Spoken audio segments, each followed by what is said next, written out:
Hello po guys, sa ngayon ay andito tayo sa Kalinog, Iloilo guys, no?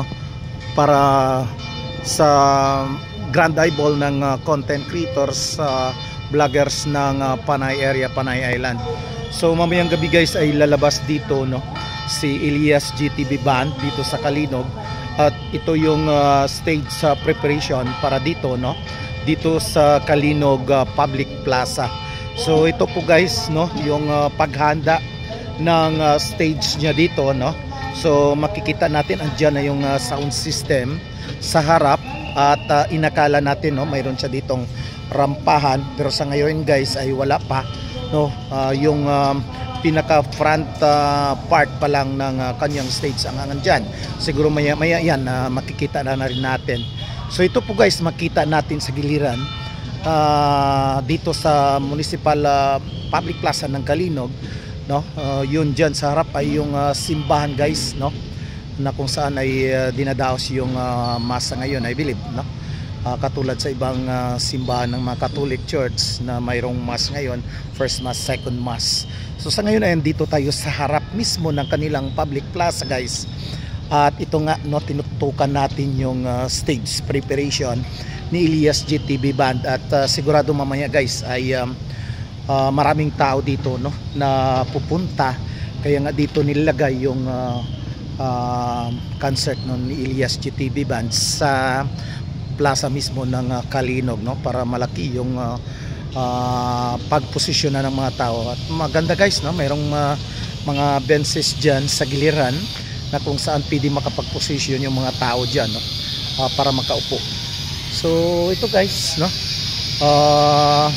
ito pa lang yung preparation, no, ng stage nila para sa Elias GTV Band concert. By the way guys, yung Elias GTV Band concert mamaya ay para sa inauguration din, no, ng kanilang Mayor Honorable Mayor Calvo, no.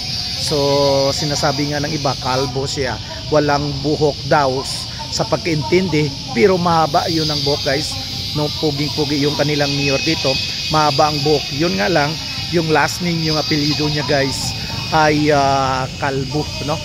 So yan po guys, no, ang ganapan dito sa Kalinog, Iloilo.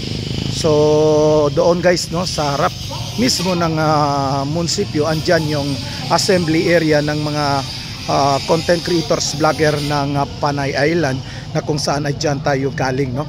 So pumunta lang tayo dito guys para tingnan yung stage preparation dito, yung event area ni Elias GTV Band mamaya. So ito guys, no, yung Municipal Public Plaza ng Kalinog, at yun na nga, no, ulitin natin, yun ang Municipal Hall ng Kalinog, no. Itong Kalinog guys ay isang bayan, no, ng probinsya ng Iloilo, no. So alam natin yung Iloilo ay madami ding mga towns or bayan, no.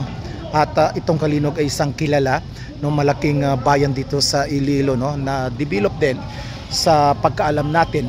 Itong bayan ng Kalinog, isang develop, improve na bayan dito sa probinsya ng Iloilo.